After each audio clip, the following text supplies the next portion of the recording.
प्रदूषण मानव गतिविधियों का प्राकृतिक पर्यावरण पर पड़ने वाला हानिकारक प्रभाव है। आज पर्यावरण प्रदूषण एक गंभीर समस्या बन चुका है।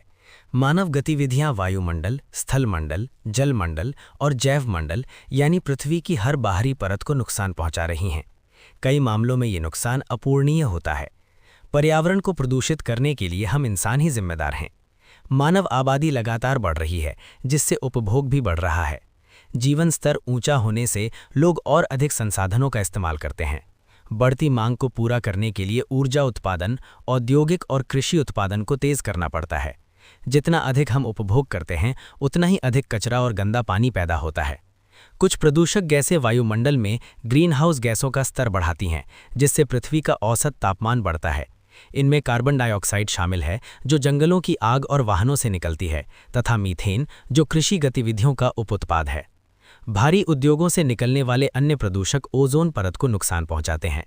बड़े शहरों में धुंध, स्मॉग और गर्मी प्रदूषण से हवा की गुणवत्ता और खराब हो जाती है। रसायनों, कीटनाशकों, पशु खाद और तेल से जल स्रोत प्रदूषित होते हैं।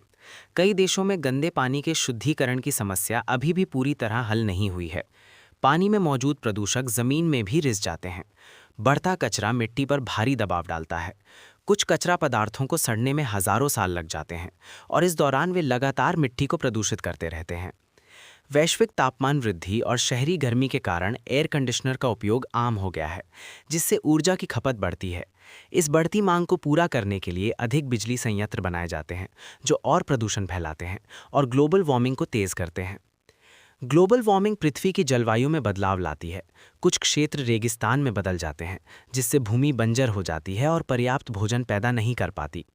ऐसे क्षेत्रों में पीने के पानी की कमी भी गंभीर समस्या बन जाती है।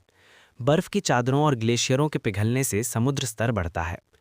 जलवायु परिवर्तन, रासायनिक प्रदूषण, औद्योगिक और कृषि गतिविधियां, अम्लीय वर्षा और जल में पोषक तत्वों की अधिकता, यूट्रोफिकेशन, वन्य जीवन को नष्ट करती हैं। तेज औद्योगिकीकरण और वन्य जीवन का विनाश खाद्य श्रृंखला और पूरे पारिस्थितिकी तंत्र का संतुलन बिगाड़ देता है। जल प्रदूषण से जलीय जीव मरते हैं। गर्मी और दूषित पानी व भोजन बीमारियों के फैलाव का कारण बन सकते हैं, जो महामारी का रूप ले सकती हैं।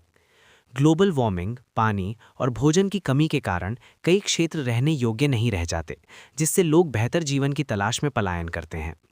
यदि हम तुरंत पर्यावरण संरक्षण के कदम नहीं उठाते, तो प्रदूषण कम समय में विनाशकारी परिणाम ला सकता है। हर व्यक्ति समझदारी से उपभोग करने और जीवन शैली बदलकर फर्क ला सकता है, जैसे प्लास्टिक का कम उपयोग, कम वाहन चलाना, कचरे को अलग अलग जमा करना, खाद बनाना और घरों को ऊर्जा कुशल बनाना। छोटा कदम भी मायने रखता है। पर्यावरण संरक्षण पूरे समाज की जिम्मेदारी है। कानून बनाने वालों की इसमें अहम भूमिका है। पर्यावरण सुरक्षा के लिए वित्तीय व्यवस्था कानून द्वारा नियंत्रित होनी चाहिए। सरकारों को वनीकरण बढ़ाना चाहिए और सार्वजनिक परिवहन सुधारना चाहिए। कचरा प्रबंधन और अपशिष्ट जल शोधन के प्रति जागरूकता बढ़ानी चाहिए। प्रदूषण फैलाने वाली तकनीकों पर प्रतिबंध लगना चाहिए। पर्यावरण प्रदूषण से निपटने के लिए केवल स्थानीय या राष्ट्रीय स्तर पर कदम पर्याप्त नहीं है। वैश्विक प्रयास भी जरूरी हैं, जैसे समुद्री सफाई परियोजनाएं। हमें जनसंख्या वृद्धि और अत्यधिक उपभोग की समस्या का समाधान खोजना होगा, क्योंकि पृथ्वी की क्षमता सीमित है। ऊर्जा, परिवहन और पैकेजिंग के लिए पर्यावरण अनुकूल तकनीकों को बढ़ावा देना चाहिए। साथ ही वायुमंडल से हर साल अरबों टन कार्बन डाइऑक्साइड हटाने के लिए नई तकनीक विकसित करनी होगी।